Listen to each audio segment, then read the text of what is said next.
Welcome to the Sauce and Gravy channel. Johnny Mac here, the gravy guy. In this recipe tutorial, let me quickly walk you through how to make a sage gravy. It's a perfect gravy for Thanksgiving or Christmas dinner. It's absolutely delicious. Let me show you how to make it. Start off with some light prep work, so grab your board and your blade. Work with the shrubbery first, a handful of fresh sage. Wash it off, dry it, and then chop it nice and fine. For this recipe, a Valdelia onion is used, 1 cup or 105 grams. Remove the skin and cut the onion into bite-sized pieces. For your convenience, I've also put a list of the ingredients used for this recipe in the description section below. And that's all there is to it. 3 to 4 tablespoons of fresh chopped sage and 1 cup of diced onions. Not too difficult. Now it's time to move on to the next step to make that homemade gravy. Round up a saucepan, crank the burner up to medium to high heat and drop in 2 tablespoons of unsalted butter, that's 28 grams, and 1 tablespoon or 15 milliliters of a neutral oil of your choice. For this step of the gravy making process, you'll be caramelizing the onion, so once that butter and oil heats up, drop in your 1 cup of onion. Give everything a quick stir with a flat bottom spatula to make sure that the onion is well covered in the oil and butter. Give this a quick sizzle for roughly about a minute, then you can reduce the heat to low to medium and cook for roughly about 8 to 10 minutes until the onions are caramelized to your taste. When the onions are pretty much right where you want them to be, turn the heat down to low and drop in a pinch of the sage. Stir it and heat it for approximately 30 seconds so it can release its flavor. Round up some tomato paste and drop in at least a teaspoon.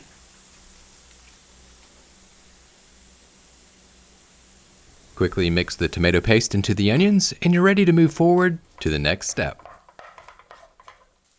You've currently made the base flavors for this caramelized onion and sage gravy. Now it's time to create the thickening agent. You're going to make a roux.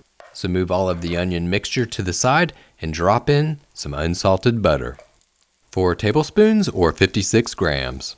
And I do get a lot of questions on why do you use unsalted butter? Well, you can easily add salt to the dish to make it to taste, but it's impossible to take salt away. So for instance, if you're using a lot of butter in a recipe and there's salt in it, then it could overwhelm the dish with too much salt. In general, it's good practice to use unsalted butter and add salt at the end to make the gravy to your taste.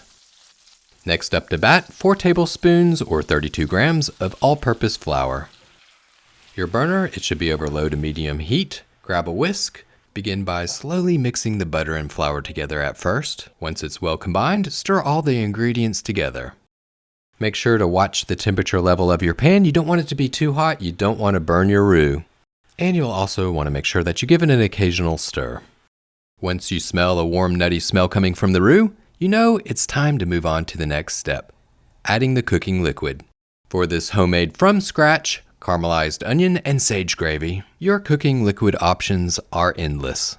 I happen to be using a chicken broth. It's been cooled in the refrigerator, 2 cups, 500 milliliters, whisk it in over medium heat. However, any broth or stock will do. You can use beef, veggie, chicken, turkey. You could use a bone broth. You could use a combination. You could use half chicken broth, half beef broth. Knock yourself out. You can make this to taste. But the key to making a lump-free gravy every single time is to pour a cool liquid into a hot roux or vice versa, a hot liquid into a cool roux. It'll be lump-free every time. Time to round up everybody's favorite ingredient, what's-it sauce. Roughly about 1 tablespoon or 15 milliliters. For good measure, spank in some black pepper. And top everything off with another pinch of sage. Whisk everything together and bring it to a simmer over medium heat. Whenever it starts to simmer, you can turn the heat down to low and cook for roughly about 3 to 5 minutes or until it's as thick as you desire.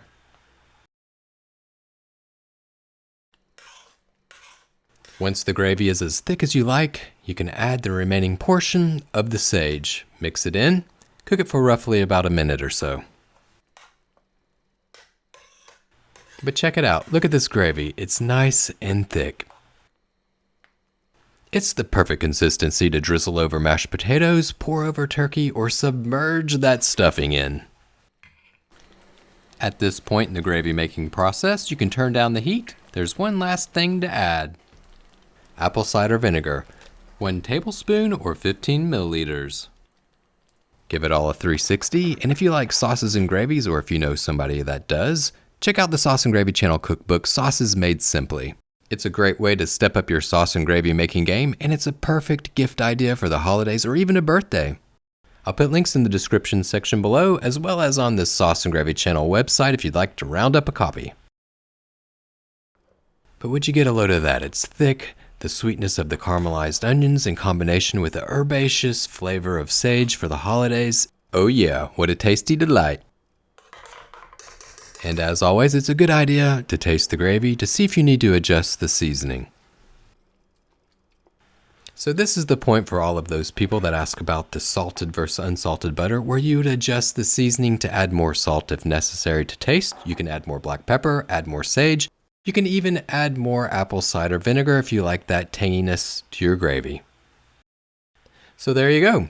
That's how you make a delicious homemade caramelized onion and sage gravy, perfect for the holiday season. Thank you for watching the Sauce and Gravy channel. If you found this recipe helpful, be sure to hit that like button. And hey, you know what? If you found it helpful, share it with your friends. They might find it helpful too.